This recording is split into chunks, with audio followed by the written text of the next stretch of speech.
Hi again then guys, and welcome to another Special Projects Replica build, and this particular build is, to be honest, one which I've had set aside for quite some time. It's a build which I knew people would enjoy, especially Impreza fans, but we just hadn't got around to it yet. It's a build for, obviously, an Impreza, we already said that, but it's a car which isn't talked about much. It's a relatively rare tuner car, and it's one of the best examples, arguably, of a aftermarket Impreza that you can actually buy on the road. Now, the vehicle is called the Litchfield Type 25, and it's not just a tuned Impreza, it is so much more than that. This is more like the Impreza equivalent of what Ruf do to Porsche. It really is that level of overhaul. For instance, the engine is not even the standard Impreza motor, it has a 2.5 litre Cosworth engine instead of the 2 litre Boxer that comes with the Subaru. It's got uprated suspension, it's got AP race spec brakes with Porsche calipers, it's 5 kilos lighter than the standard car with well over 100 horsepower more. It hits 60 in 3.9 seconds in real life, has a top speed of over 170 miles per hour. It's considered to be one of the best Imprezas you can buy, and Evo magazine actually gave it a perfect score of 5 out of 5. That's a pretty high bar to set. Visually though, it's kind of understated. Now there are a couple of changes that I would recommend that you make. As far as the colour, it doesn't really matter, you could go for whatever you want. The Litchfield show car, which Evo magazine used to test, comes in the standard Subaru blue. So that's the obvious choice, but of course you could change it if you want to. As far as the rest, you don't need to change the bodywork at all. The rims though, you do. I would recommend changing them to 12-spoke Enkei rims. I believe, if I remember correctly, they're called SP03 or SC03, that kind of thing.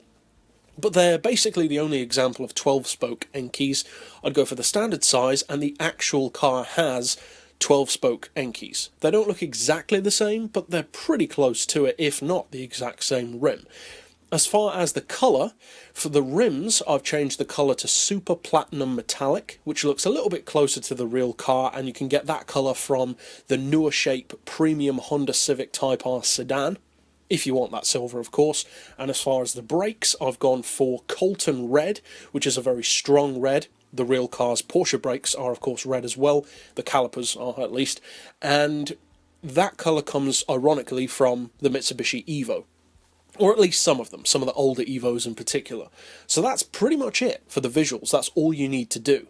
So, we'll run through the mechanicals next, of course, and then obviously take it out to a track to see just what kind of a monster this car is. Now, as I kind of alluded to early on in the video, this car is an absolute monster, and the fact that it doesn't get as much recognition as some other tuner companies like Ruf, Gambala, Geiger cars, all those kind of companies, is a shame, because what Litchfield do is pretty impressive, to say the least. Now, this vehicle is a very strong advocate for a sleeper car. It certainly doesn't look that much different, but it really is different in terms of performance. And as far as the PP level, as you can see, I haven't bothered trying to round it off to 515 or 520. If you want to, you can, but for this build I considered it to be more important just to be accurate to the car. So you can build it for racing if you need to, but this is more just for fun and to feel what the car could be like were it on the game. Now, I've gone for sport softs, which to be honest is kind of overkill. The handling and grip really is that good. So, of course, you could change that up if you want to. As far as the brakes, I actually have upgraded them because, as I said, they've got some serious stopping power on this version of the car. So you've got the option. If you don't want to upgrade it, you don't have to, but I have opted to. As far as suspension, we've dropped the ride height to 100mm, front and rear. Springs we've just slightly tightened up to 475 and 425. Dampers and anti-roll we've left on 3, which is still higher than stock. Camber and tow we've left neutral. You could have a bit if you want to, but you really do not need it on this car. As far as I'm aware, it still uses the standard gearbox.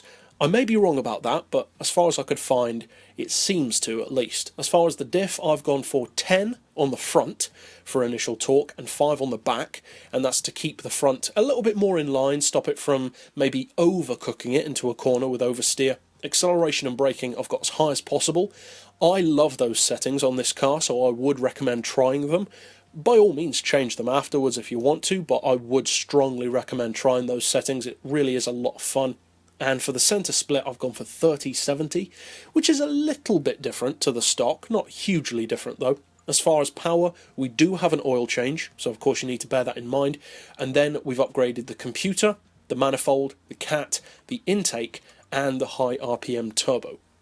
Of course, the actual car does, as I said, have a 2.5 litre Cosworth instead of the 2 litre standard WRX engine, but, you know, we can't do that, so you have to work with what you're given. And as far as the weight, it does weigh 5 kilos less than the standard weight in the game. It weighs 1,385 kilos. Now, you could directly do that by doing the bonnet conversion, but the actual car does not have bonnet pins, so I didn't want it to look that way. So what I did was window weight reduction, which drops it by 10 kilos, and then just add 5 kilos of ballast. So you could do it either way, but that's more visually accurate. So that's it for the tune. And as I said, you could change things around to use it for racing, that kind of thing, but that's the essential concept. So of course the only thing left to do is to take it on a racetrack. Now, to be honest, even as somebody who is not the biggest fan of Imprezas, I'm kind of more of an Evo guy. I have to say, this car is incredible to drive, and it's not really down to my tuning. I've just replicated as best as I can what their car is like. Obviously, we took some liberties with stuff like suspension settings and diff setup, but the essential idea is Litchfield's idea. And I have to say, if the real car is anything like this, which it would seem, according to Evo magazine, that it is, given their 5-star rating and how well they praise the car, it's a pretty amazing machine. It's a shame that Litchfield doesn't get the recognition and name brand recognition that they really deserve, because they are an incredible tuning company who put a remarkable amount of effort into the cars that they build, this being a perfect example. So if you do use this car, which incidentally has incredible handling even on sports tyres, then obviously I hope you find it fun, and it definitely has racing potential. So of course you can sub down below for more tunes like this, and check out the special projects playlist for other builds which we've already done. But for now, as always, thanks for watching.